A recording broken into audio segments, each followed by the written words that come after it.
Bien voilà, nous sommes en direct avec vous jusqu'à 14 heures. Vous êtes dans le ZCL News et je vous salue les Guadeloupéens, les gens de la région de Basté-On Sable. Ça a été très raide sur Rivière des Pères Blancs, sur 6 rivières Sens, Baïf, 3 rivières. On met tous ces mondes ça. Les habitants aussi, on ne vous oublie pas, Capester.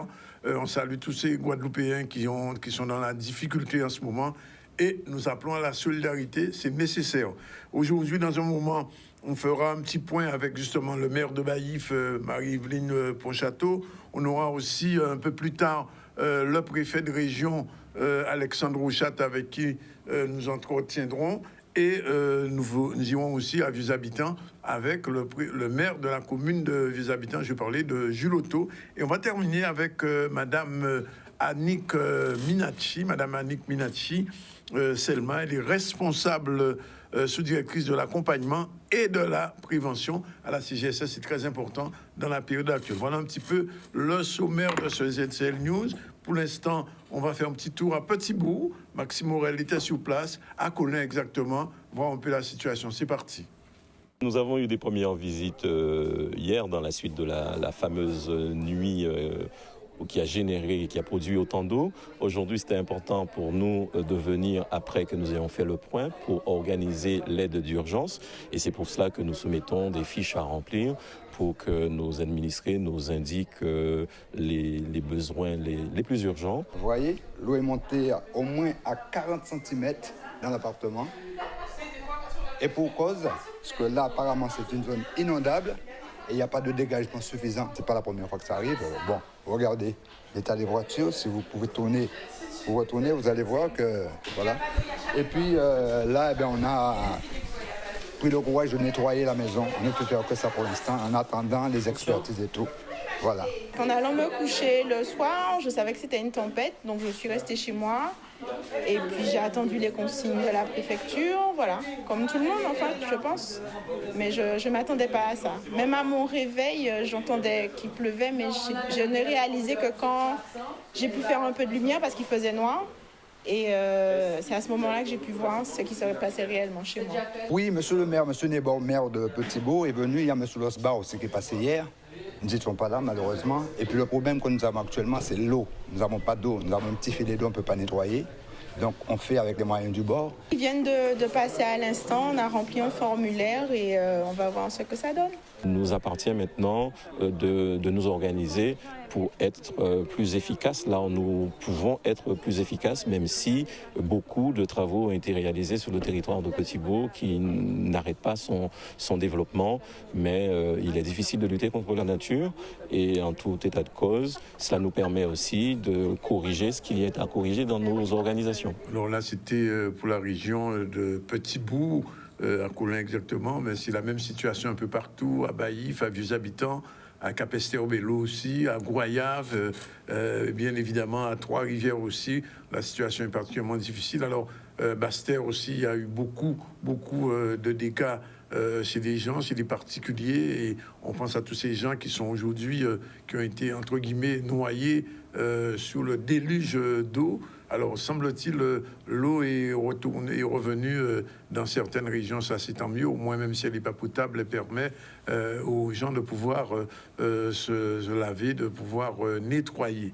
On reçoit tout de suite le préfet de région, Alexandre Rouchat, puisque il est le représentant du gouvernement français ici. Il fallait absolument qu'il nous donne son point de vue.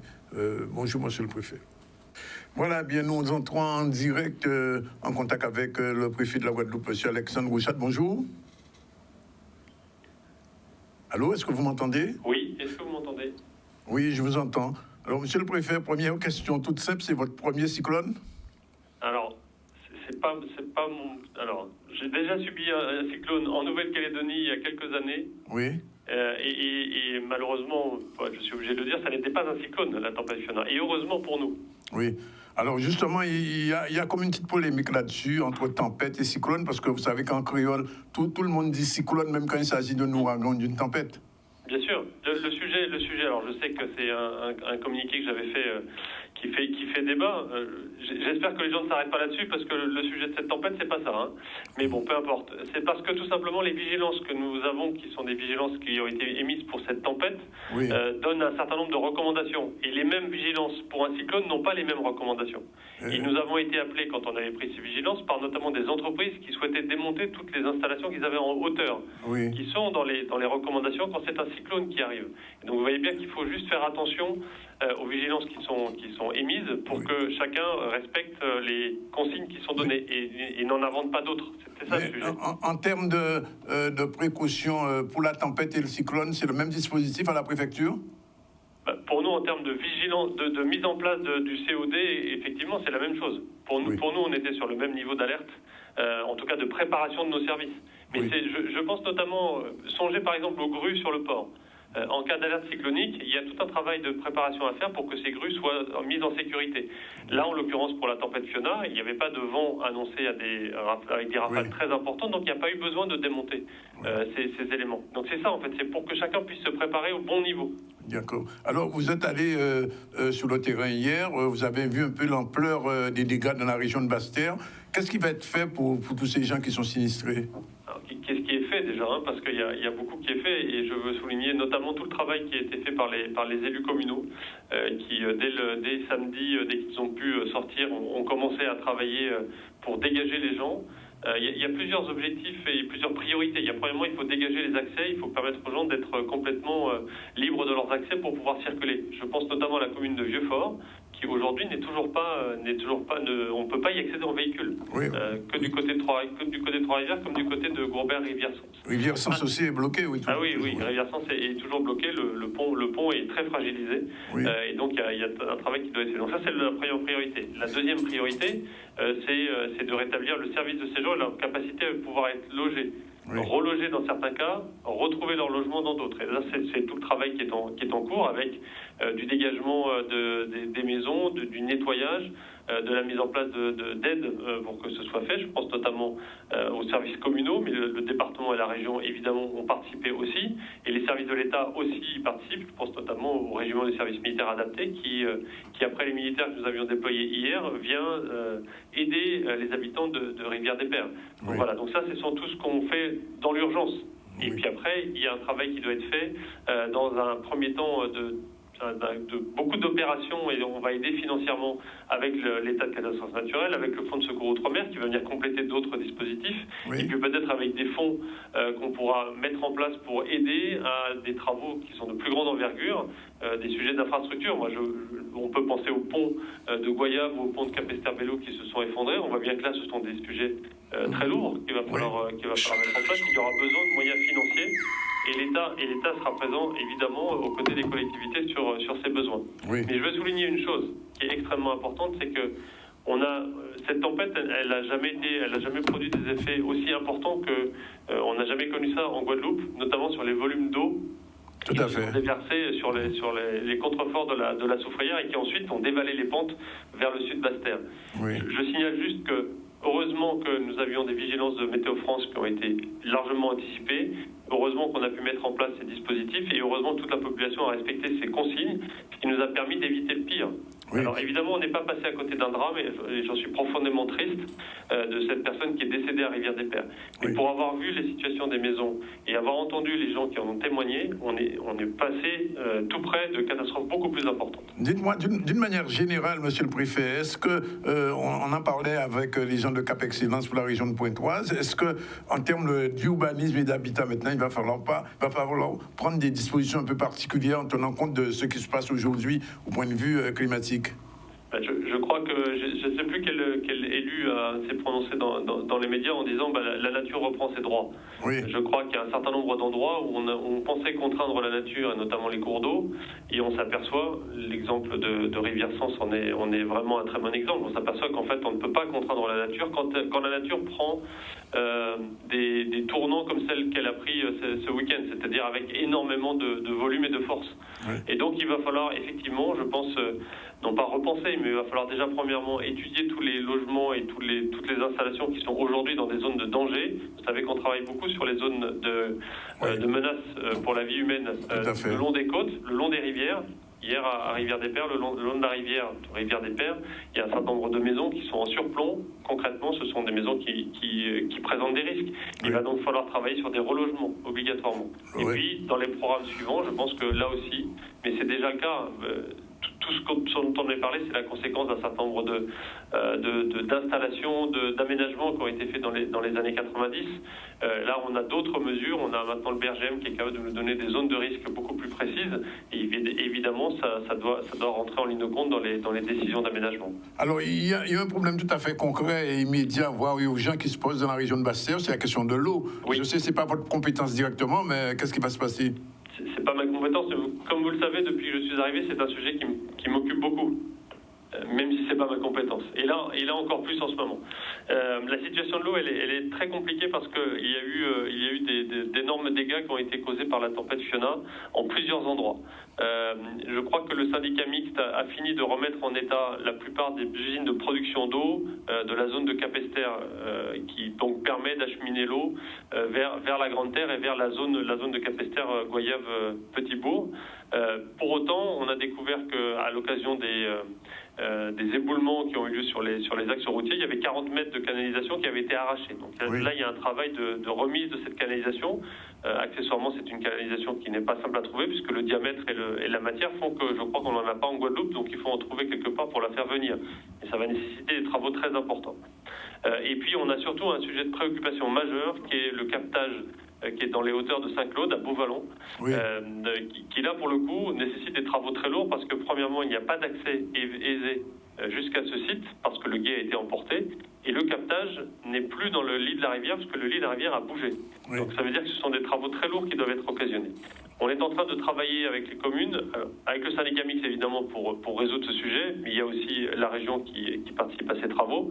Et là, on est en train de regarder avec les communes, de travailler avec les communes pour faire de l'approvisionnement en eau potable, puisque par bouteille ou par réserve d'eau, pour pallier ces difficultés dues, comme je le disais, à cette cassure importante à la fois sur le réseau et sur le captage. Ça ira vite, catastrophe naturelle, le décret pour la Guadeloupe, vu le ministre doit venir bientôt en Guadeloupe, alors est-ce que là, il y aura une accélération de la procédure? Alors, le ministre de l'Intérieur et des Outre-mer s'est engagé à ce que ce soit fait avant la fin de la semaine. Il faut juste, et on est en train de travailler avec les communes, il faut juste que la demande émane des communes, puisque c'est le principe, mais c'est pas compliqué du tout. Il suffit juste de se déclarer. On est en train de les accompagner pour ça. Ils ont la journée pour le faire. Et ensuite, l'instruction sera rapide, puisque le ministre l'a demandé. Et donc, ça devrait être décidé d'ici la fin de la semaine. Oui. Une dernière question, un petit peu polémique, mais enfin, je vous la pose.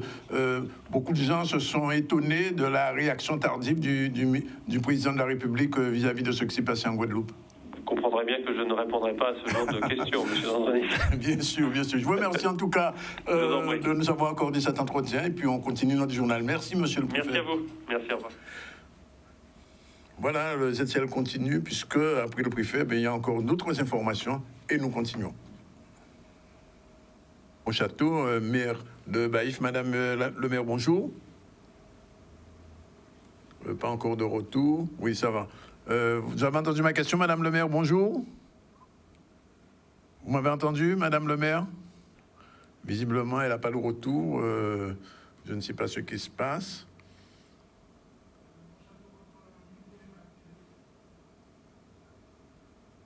Oui. Pas de retour pour l'instant. Oui, on va partir à Basse-Terre en attendant avec Olivier Félix qui s'est rendu à Basse-Terre et on retourne tout à l'heure avec le maire de Baïf. Ma grande satisfaction, c'est que au bras levé, donc les municipalités réagissent puisqu'on voit toutes les interventions.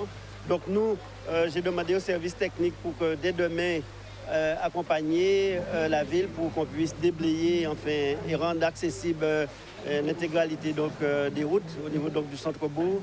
Nous avons mis effectivement en place un fonds de solidarité puisqu'il y a certaines personnes qui ont perdu des biens, donc des matelas, des fournitures, des appareils ménagers, donc qui est actif.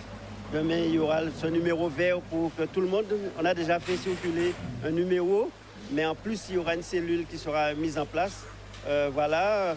Je mettrai en place une cellule aussi pour accompagner les villes, pour évaluer le plus rapidement possible les dégâts, le coût des dégâts, et qu'on puisse voir comment reconstruire aussi très rapidement. On a constaté que arrivé prend bon gaz tout bonnement. Donc depuis bon matin, effectivement, nous là, nous avons roulé. Nous avons voir si au niveau des commerçants qui là, si nous avons réussi à reprendre l'activité là demain, parce que nous avons travaillé là, une activité économique quand même qu'il faut nous préserver. Donc c'est ça nous avons regardé, effectivement, travail là, mais nous avons la solidarité, nous avons nous parler, et c'est ça. Oui, on était dans le sud Basse-Terre, on était donc à Trois-Rivières, on ira à Basse-Terre tout à l'heure. Alors, on retourne à Baïf, j'espère qu'on va entendre Madame Ponchato, bonjour.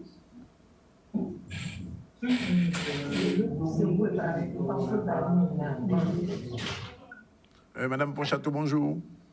Oui, bonjour. Merci de nous répondre en direct. Alors, deux petits mots d'abord sur votre commune. Quelle est la situation au lendemain de Fiona?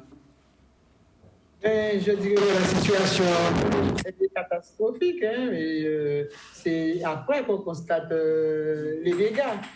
Mais je dirais qu'on est moins touché quand même que Basse-Terre, on est moins touché que les habitants, mais on a quand même des dégâts. Et des dégâts dans le centre-bourg, oui. Puisque le bourg est touché des deux côtés. Hein. Donc, du côté de la station Shell, où se trouve la rivière de Baïf, oui. Où pratiquement toutes les maisons et les entreprises, les petits commerces ont été inondés. Et on reprend de l'autre côté avec la ravine désolée, où on a été inondé avec les pluies de Saint-Louis, qui reviennent de Saint-Louis et qui arrivent jusqu'au bout. Donc, pratiquement tous les habitants près du stade et le début du bourg, oui. De l'autre côté, ils ont été inondés. Et notamment vers la tour du Père là-bas, les entreprises. Les entreprises ont été frappées de plein fouet là par la rivière des Pères. Donc, on peut dire économiquement, on est touché. On n'a pas de perte humaine. Certains foyers sont touchés. Certains commerces sont touchés, mais on a aussi des dégâts à l'intérieur sous tous les ouvrages. Oui. Et c'est là que je crains pour plus tard. Mais est-ce que vous avez des sinistrés, des habitants sinistrés réellement, c'est-à-dire sans...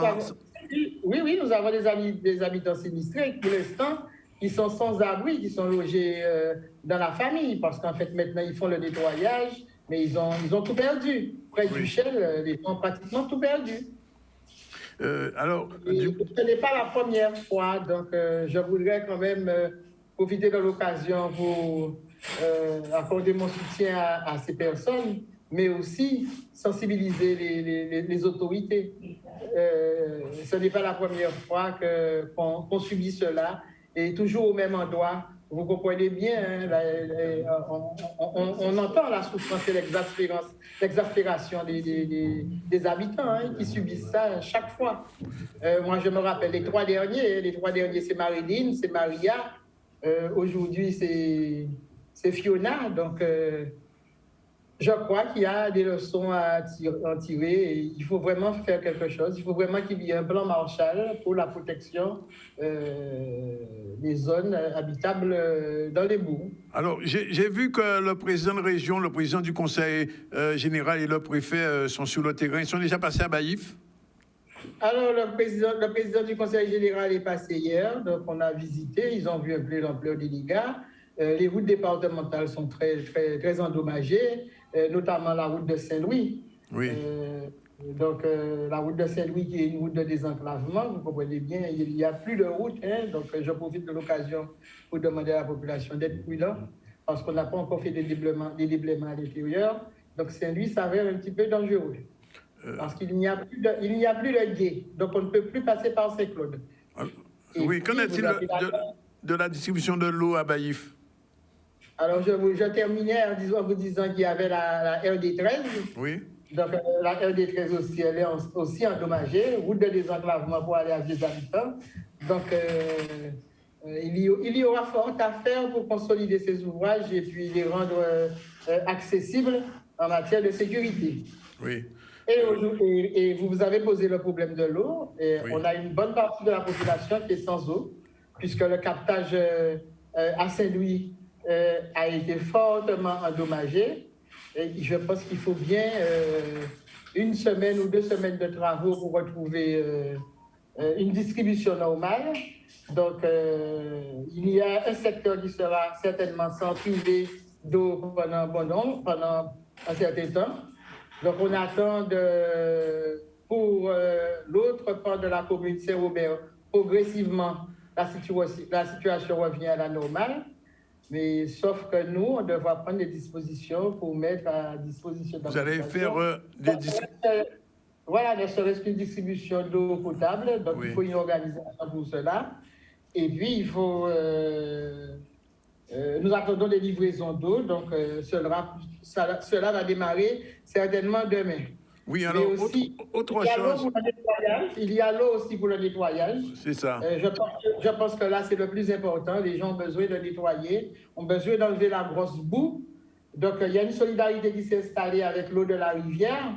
Mais je crois qu'avec le RSMA, il va peut-être solliciter les sapeurs-pompiers pour voir de quelle mesure on peut déjà aider les gens à enlever la grosse boue. Alors, il y a un autre problème qui se pose. J'ai vu un communiqué que vous avez sorti hier soir en ce qui concerne les écoles. Est-ce que mardi, demain, les écoles pourront réellement rouvrir? Alors, c'est cet après-midi, avec mon équipe, on verra. Les agents ont repris ce matin pour faire l'entretien. Regardez effectivement si nous avons des dégâts, mais je pense qu'on n'a pas trop de dégâts. On essaiera de mettre des mesures en place avec les moyens du bord pour voir si l'on reprend demain. Mais Oui. les parents seront avertis si on reprend demain. D'accord. Bien. Ben, écoutez, je pense qu'on a fait un peu le tour. Alors, juste un dernier point. Est-ce que Saint-Robert est plus touché que le bourg de Baïf? Non, je pense que c'est le bourg de Baïf qui est le plus touché. Oui. Saint-Robert, bon, je pense que les gens, on a eu de l'eau, mais on a fait des dégâts matériels, hein, des dégâts sur je vous ai dit, la RD13. Oui. Et on a justement, on a dirigé, on a accompagné le président du conseil départemental sur ces voies-là, puisque Oui. ce sont des voies passantes. C'est une voie où il y a des écoles, de manière à ce que les travaux se fassent déjà en urgence sur ces routes départementales. Ça ne vous impacte pas directement, mais quand même, le pont de la rivière des Pères Blancs est en ce moment à voie unique. Ça signifie qu'il est de plus en plus difficile de se rendre à Baïf et d'en sortir d'ailleurs. Alors, mais oui, on le constate déjà, hein, un embouteillage monstre. Oui. On voit les lendemains difficiles, hein, donc on a dû prendre un arrêté comme Bastet aussi, en même temps que les routes de Guadeloupe. Oui. C'est pour vous protéger, mais bon, je pense que d'ici quelques jours, on nous dira qu'est-ce qu'il y a lieu de faire. Mais Bien. toujours, en tout état de cause, les choses ne seront pas faciles dans les jours à venir. Donc, on vous souhaite, du courage. Tout le monde soit serein et patient. Oui.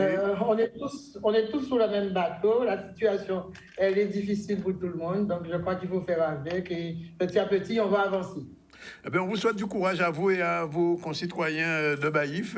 Et nous, eh bien, on continuera bien sûr à suivre l'information puisqu'on aura probablement une équipe qui viendra à Canal 10 se rendre sur place, voir ce qui se passe. Il est déjà 13h, 12h52. On prend la première pause, Jordan, et on se retrouve tout à l'heure pour la suite puisqu'on doit rencontrer Monsieur Jules Otto.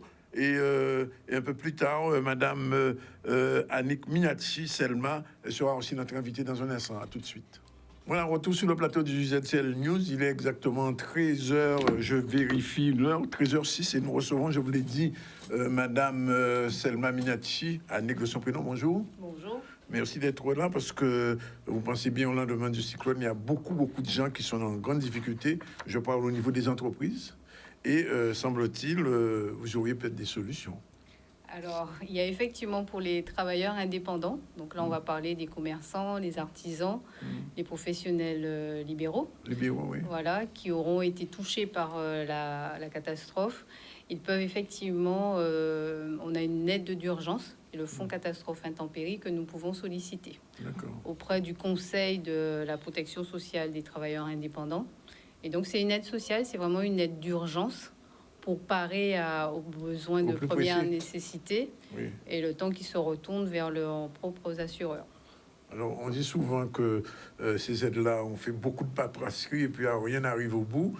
Est-ce que ce fonds, j'ai envie de dire, il est aussi d'urgence qu'il le faudrait? Alors, il a déjà été mobilisé, il faut le savoir. Donc, dernièrement sur les incendies du Moule et dernièrement sur les inondations que nous avons eues au mois de novembre. Donc, il est accessible. Là, on travaille de nouveau avec nos partenaires, les associations des maires, donc au plus près des mairies, pour que effectivement, on leur raconte un peu en apartheid, quelqu'un qui a tout perdu, qui a ni téléphone, ni internet, ça sera compliqué. Ni voiture aussi, même. Ni voiture. Donc, c'est vraiment travailler au plus près. Donc, soit avec les relais Chambre des métiers, Chambre de commerce. Et là, on va vraiment s'appuyer sur les CCAS et tous les relais côté mairie qui peuvent nous aider. Donc, c'est un formulaire à renseigner avec la description des dégâts et le RIB Si le RIB n'est pas mouillé. Si le RIB n'est pas mouillé. Mais il faut quand même qu'on ait un RIB parce qu'effectivement, pour remettre les sous, c'est le RIB. Oui. Et donc, ça, c'est le dispositif d'une manière générale. C'est un accompagnement qui commence à s'organiser. Bon, une fois qu'on a rempli les dossiers, enfin le formulaire, qu'est-ce qui se passe? Alors, la demande est instruite au niveau d'une commission, mais qui va se réunir rapidement. Ça sera au fil de l'eau de la réception des demandes. Et ensuite, pour que le travailleur indépendant comprenne, donc ça, c'est une aide d'urgence, mais ensuite, on peut l'accompagner avec deux autres aides, qui est l'aide aux cotisants en difficulté. Donc, s'il avait déjà une dette ou s'il a une dette qui va naître du fait de la non-activité, donc on pourra étaler ses cotisations, et également une aide financière exceptionnelle pour l'aider à racheter du matériel, pour subvenir aux besoins s'il faut les travaux de peinture, voilà. Donc c'est aussi bien sur son outil de travail que sur son local professionnel, que sur son habitation principale aussi, puisqu'on sait que souvent les deux sont liés. Donc voilà, ça concerne ces trois périmètres-là. J'avoue que, même en tant que journaliste, c'est la première fois que j'entends parler de cette aide venant de la CGSS. C'était une aide secrète ou pas? Ah non, alors il n'y avait pas de communication là-dessus. Je pose la question. Si, il y en a eu via les chambres de commerce, c'est-à-dire que quand il y a eu l'incendie au Moule, on a vraiment travaillé avec l'association des commerçants du Moule, la chambre de commerce, pour récupérer les demandes. Donc non, elle existe. Il faut aussi que nos travailleurs indépendants se mettent à la page internet sur leur site sécu-indépendant.fr. Ils ont vraiment toutes les aides auxquelles ils peuvent prétendre. D'accord. Voilà. Donc, et ça fonctionne uniquement en cas de catastrophe. Celle-ci fonctionne uniquement en cas de catastrophe. Maintenant, à tout moment, on le sait, le travailleur indépendant pour des problèmes de santé qu'il peut avoir, pour des problèmes j'ai envie de dire que son environnement, on fait des travaux devant la route, son activité peut être gênée. À ce moment-là, il peut faire la demande d'aide aux cotisants en difficulté et une autre aide qui est l'aide financière exceptionnelle. Et ces aides ont déjà beaucoup fonctionné. Vous m'avez parlé du Moule. C'est un cas ou bien il y a eu beaucoup d'autres utilisations de ces aides? Alors, depuis 2020 que nous avons... Ah, c'est depuis 2020 Depuis 2020 que la Sécu des indépendants a été reprise au niveau régime général. D'accord. Que nous, on communique. Mais avant, ce qu'on appelait le RSI fonctionnait. Oui. Donc, c'est pas la CGSS qui serait assise devant vous, c'était le RSI. Le RSI, bien sûr, on se souvient. Donc, avec toutes les difficultés que ça avait, un peu le RSI. C'était pas un cyclone, mais c'était pas moins loin, parce que souvent, je parle là sous le contrôle de M. Birassami, Dominique, qui souvent nous disait toutes les difficultés qu'il avait pour ce RSI. Donc, cette aide d'urgence, elle est... Alors, est-ce qu'il y a un contact? Comment ça se fait en dehors de la CCI ou de la mairie, un contact direct, un site internet, quelque chose? Alors, il y a le site internet de la CGSS, donc on mettra les informations sur nos sites et nos réseaux sociaux, et on communiquera sur une adresse mail où la personne pourra renvoyer son formulaire et son RIB. D'accord. Donc voilà, ça c'est une première voie. On peut aussi renvoyer par papier, mais cette aide, elle est mobilisable 4 semaines après la catastrophe. Donc, alors on est quoi là? On est le 19 septembre, ça veut dire qu'après mi-octobre? Après mi-octobre, c'est fini. Donc c'est pour ça qu'on active tous nos relais. Oui. Et qu'on demande vraiment aux personnes qui ont été touchées de se rapprocher des antennes sécu, des relais chambres de commerce, ce que je disais au niveau des communes, oui. Et puis de rentrer en contact avec nous. Ouais. Pas un téléphone particulier, non? Les gens peuvent au moins appeler, non? Pas du tout. Non, pas de téléphone en particulier. Oui. Bon, c'est sur le site internet. Le site sécu-indépendance permet effectivement de déposer même sa demande en ligne et ça suit le circuit pour que ça puisse être traité. Maintenant, le numéro de téléphone où on peut avoir les renseignements, c'est le 36 98. C'est bien ce que je pensais, le 36 98. Voilà, quand même, le 36 98 qui est une plateforme téléphonique qui va renvoyer. Donc, vous pouvez passer par la plateforme 36 98 pour envoyer vos demandes. Alors, autant vous dire que de Capesterre à Basse-Terre jusqu'à Baïf et Trois-Rivières, vous allez être assaillis ces jours-ci. Hein. Le service va être... On a vu le village artisanal de Capesterre, on a vu les dégâts. Les dégâts. Donc, effectivement... Rivière-Sens, c'est pareil. Rivière-des-Pères-Blancs, c'est pareil aussi. Alors, ce qu'il y a de bien, c'est que le CCAS de Capesterre nous a déjà appelé ce matin. Donc, on est déjà en lien avec eux. Ils relancent, ils sont déjà à pied d'œuvre. C'est pas parce que vous êtes capestérienne, non? On aurait pu dire ça, mais non, c'est pas ça. Pas seulement ça. Pas seulement ça. Bon. Bastérienne et guadeloupéenne. Vous êtes bastérienne et guadeloupéenne, et on est bien content de l'entendre. Et les gens qui nous regardent savent maintenant qu'il y a une aide particulière à la CGSS depuis 2020 qui existe et qui peut aider. Cette aide peut aider les professions libérales, vous l'avez dit, et les commerçants artisans qui ont été victimes de la catastrophe ici pendant 4 semaines. 4 semaines. C'est-à-dire jusqu'à la mi-octobre, Porté-Manève et Mme Minati viennent le dire, le CCAS de Capesterre a déjà fait le mieux nécessaire, donc Basse-Terre, Trois-Rivières, Vieux Habitants et les autres communes, Porté-Manève. Justement, on part à Vieux Habitants avec le maire. Merci Mme Minati, ne partez pas. On va rejoindre Monsieur Jules Otto, qui est le maire de Vieux Habitants. Est-ce qu'il nous entend, Jules Otto? Je vous entends très bien, monsieur. Merci beaucoup. Bonjour à tous, bonjour à la Guadeloupe, bonjour à Vieux Habitants. Bien sûr. Alors, tout à l'heure, je parlais avec le maire, la mairesse de Baïf, et me disait que Baïf est impacté, mais pas comme Vieux Habitants. Alors, Vieux Habitants a été vraiment détruite, vraiment très touché par Fiona.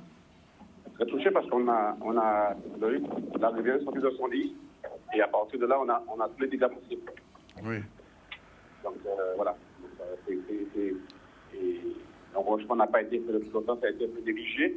Oui. Et que la rivière est sortie de son lit. Donc, beaucoup de dégâts chez les administrés, beaucoup de dégâts au niveau de la ville. Et puis, l'entreprise Capesterre qu'on connaît bien a été vraiment abîmée, vraiment endommagée. Oui.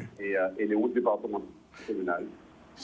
Quelles sont les zones, en dehors de la Grande Rivière, quelles sont les zones de votre commune qui ont été les plus impactées? Les habitants, c'est entre mer et puis vallée, puis rivière ou ravine. Oui. Tous les endroits, il y a eu des ravines qui avaient défilé de l'eau par moment, notamment du côté d'Algérie. Et bien là aussi, il y a eu la route nationale, la RN2, difficulté pour circuler, et difficulté pour que les personnes sortent de chez eux. Donc, il y a eu des interventions dimanche. Et sinon, plus on va sur le terrain, plus on se rend compte qu'il y a beaucoup de familles qui sont sinistrées et donc ils ont perdu à l'intérieur. Par exemple, hier, je suis passé voir une famille avec sa fille et son petit garçon. La fille fait des études en terminale. Donc, il y a plus de lits, plus de bureaux, plus d'armoires. Donc, c'est tout ça qu'on a besoin maintenant. Et alors, plus on va sur le terrain, plus on a des cas de maisons endommagées à l'intérieur et il n'y a plus de meubles opérationnels. Alors, je vous pose la question parce que j'ai avec moi Madame Minati de la CGSS qui disait qu'il y a une aide spéciale particulière pour les libéraux, d'une manière générale, les petites entreprises individuelles. Est-ce que votre CCAS a déjà pris contact avec la CGSS? Oui, le CCAS est déjà opérationnel depuis ce matin, mais j'ai bien pris les contacts de Mme Minati, que je salue en passant. Oui. On va certainement l'appeler. Je vais l'appeler personnellement pour établir le contact. Le CCAS est à peu de la directrice, c'est la présidente déléguée, Mme Daoudi, et Mme Kangou. et j'enverrai Mme Minati leur contact. D'accord. Ça se fait par le biais du ZCL. Au moins, on sera secteur. Alors, autre chose, sur les routes de vieux habitants, quelle est la situation? Bon, sur la route nationale, il y a eu des interventions de route de Guadeloupe depuis samedi, dimanche. Donc, et aujourd'hui, ce matin, ça commence à s'établir. Le pont de la grande rivière de vieux habitants mérite d'être exercé comme on a fait pour Rivière des Pères. Oui. Après, justement, c'est par là que la rivière est passée pour aller à Café-Cholette. Donc, on est très inquiets, donc ça mérite un regard particulier des experts. Et sinon, les routes départementales, la RD 13 qui traverse Saint-Robert à Baïf, et puis passant par Coussinière et endommagé. Hier, j'étais avec le président du conseil départemental, il a vu les dégâts. Et la RD 27 qui amène à la Grivelière, n'en parlons pas. Ah oui, j'imagine, oui. Là, c'est vraiment une zone particulière. Alors, et bien entendu, les routes communales qui amènent sur les exploitations agricoles du côté de Beaugendre, Tara, Géry, Coussinière, très endommagées aussi. On est en train de faire l'évaluation et le chiffrage. On a vu aussi ce qui s'est passé chez Café-Cholette aussi, qui est complètement dévasté. Tout à fait. Café dévasté aussi. Donc, voilà. Donc, on espère pour la solidarité de ce qu'on appelle les autorités compétentes, la région, le département et les services de l'État pour que les habitants puissent s'y remettre rapidement. Alors, autre chose en ce qui concerne les établissements scolaires, est-ce que demain, l'école pourra reprendre dans les écoles de vieux habitants, pardon? On est opérationnel pour reprendre les écoles, il n'y a pas de problème. La seule chose, c'est que c'est sous réserve que l'eau arrive, l'eau potable. Est-ce que, justement, les coupures d'eau, alors, où en êtes-vous de la distribution de l'eau? On est en lien avec le délégataire qui travaille pour le compte de la syndicat des eaux. C'est l'ancien CGSP maintenant fait SOR. Et SOR nous a fait un point. On commence à avoir certains endroits qui peuvent être alimentés. Mais pour une question d'équité, on souhaite que l'ensemble des écoles soient ouvertes au même moment. Et pour le moment, on n'a pas encore un point précis pour dire que les 4 écoles primaires et maternelles seront alimentées en eau demain matin. Mais si c'est le cas, d'ici la fin de l'après-midi, l'école pourra démarrer. Bien. Une dernière chose, vous avez un certain nombre aussi de personnes sinistrées qui sont sans domicile en ce moment? Oui, on a globalement une trentaine de personnes qu'on a secouru pendant la période forte. Oui. Et puis, il y a une dizaine de personnes aujourd'hui qui sont sans abri, qu'on cherche à loger. Donc, on espère avec la SIG, avec les bailleurs. Les bailleurs pour passer des solutions. On est optimiste. Voilà, bien, Jules Otto, merci pour votre intervention. On vous a entendu en Guadeloupe un peu partout. J'imagine que la solidarité va aussi jouer pour ces communes de Basse-Terre, de Baïf, de vieux habitants. Et puis, on leur répète, puisque nous avons reçu Mme Minati, que les travailleurs indépendants ont une possibilité pendant au moins 4 semaines de faire leur déclaration par le biais des CAS ou par le biais des mairies, de manière à ce que les indemnisations arrivent assez tôt. Voilà, il est 13h20. On retourne à Basse-Terre. C'est le dernier sujet de ce ZCL News. Et on va voir ce qui se passait. C'était avec Olivier Félix. C'est parti. C'est catastrophique. Malgré les intempéries, nous toujours que nous solides, il y a toujours de l'autre. Et ça a toujours continué, ça a toujours continué. On est mobilisé depuis hier. On a mobilisé l'ensemble des moyens, l'ensemble des artisans, l'ensemble des entreprises qui sont basées sur le territoire. Et il y a beaucoup de familles sinistrées. Donc c'est très dur. Je suis originaire de Rivière-des-Pères, ça me fait un peu mal. Et pour ce faire, on a un ensemble de 10 engins qui évacuent l'ensemble du sable. On a des roches, des maisons détruites. On a prévu, personnellement, j'ai prévu d'acheter une centaine de repas pour l'ensemble des gens qui ne peuvent pas manger aujourd'hui ni ce soir, parce que ce sont des familles, des amis, des mères, des pères, des fils. Ils ont tout perdu et il faut être mobilisés. Donc aujourd'hui, nous sommes là dans le cadre de la région Guadeloupe qui nous a appelés très tôt pour intervenir et prêter main forte. Et nous sommes également sur Rivière-Sens et Déé avec le département. Les gens là, ça passait là, que là nous voyons de l'eau qui vient. Bon, après, on avait tiré voiture, il manquait pas tirer vraiment de l'eau là. Et après, on devait tirer voiture là. Mais tellement viré, moi entré en dedans là, pas ni moyen passé, de l'eau là, j'ai bouché tout le chemin là. Et vers pression qui descend, on ne peut pas passer de l'eau là ça. Et alors, là, madame m'a pas chemin monter en haut. Et il crie moi, il dit moi, papa, il est en l'air, il est en sécurité. Et donc là, il n'a pas venu parce qu'un bébé passé. Et en pas venir, ça peut attendre de l'eau là calmer en vient passer. Et c'est là on voit les temps dans là. Donc, on s'habitant peut faire, c'est mettre mes tête et avec jeune madame maman, c'est ça on peut faire. Et attendre les intempéries passer pour nous voir qu'à nous faire. Bon, voilà. En toute façon, ce qu'on peut ajouter, c'est que pour toi, Rivière des Pères, c'est particulièrement difficile puisque la rivière a quitté son lit et a créé un autre lit. Et l'autre lit, c'était les maisons du voisinage. Et plusieurs dizaines de maisons sont impactées. Il y a eu même un décès, vous le savez maintenant. Et Rivière des Pères comme Rivière Sens sont des endroits pratiquement méconnaissables dans la région de Bastère. Voilà ce qu'on pouvait dire aujourd'hui. Il est 13h20. Un dernier mot, c'est quand même sur leur sujet qu'on fait en fin de journal aujourd'hui, puisqu'on n'a pas eu le temps de le faire en début. C'est une petite note que nous faisons pour les pays de la Caraïbe, les dates d'indépendance des nations de la Caraïbe. Et bien, le 19 septembre 83, c'est aujourd'hui le 39e anniversaire de l'indépendance de Saint-Kitts et Nevis. C'est une petite île qui se trouve à moins d'une demi-heure de la Guadeloupe à vol d'avion. La capitale s'appelle Bastère, puisque faut savoir que les colons européens sont arrivés d'abord à Saint-Kitts et donc ils ont déjà créé ville la Bastère. Et Bastère à Saint-Kitts, c'est pas Bastère en Guadeloupe. Ils n'ont pas été aussi impactés que nous. Et donc c'est bientôt il y aura 40 ans que cette petite île, à peine plus grande que Marie-Galante, est déjà indépendante. Et il y aura vu pas monde par fin, voilà. Bref, voilà, c'est fini pour aujourd'hui. Je rappelle qu'on a eu un début du ZCL, le préfet Alexandre Rochat qui nous a fait un point sur la situation et qui a confirmé effectivement la venue prochaine du ministre qui s'occupe de nos régions. Et puis nous avons eu Madame Ponchateau aussi, maire de Baïf, qui a fait le point de la situation de sa commune. Nous sommes allés voir Vieux Habitants avec Monsieur Otto. Et puis on a reçu aussi Madame Annick Minachi Selma, qui est encore avec nous et qui nous a confirmé, elle va le dire une dernière fois, qu'il y a une aide qui est prévue. Le fonds catastrophe intempéries que les travailleurs indépendants peuvent solliciter.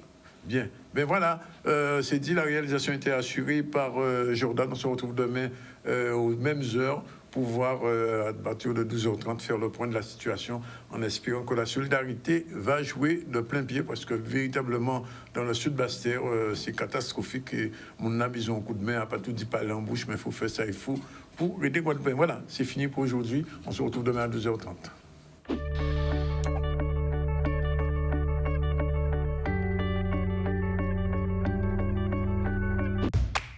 Caribule, festival caribéen de la BD, du manga, revient du 5 au 16 octobre 2022.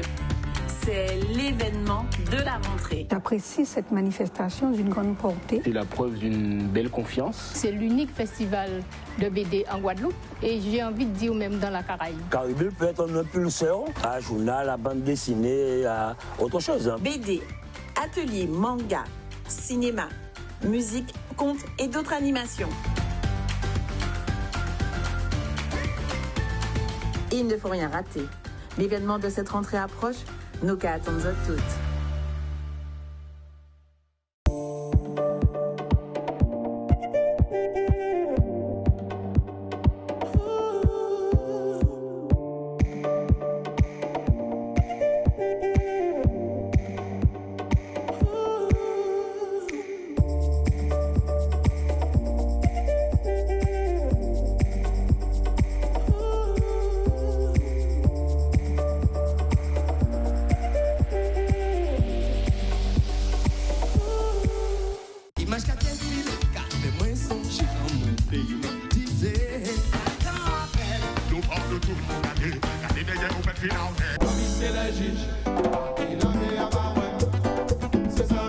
Donc quand tu regardes dans le film, c'est hein? Non, glaçon, moi, tu quand je la parle on y l'embé. Depuis tout petit, on va ta maman on y l'embé on ça.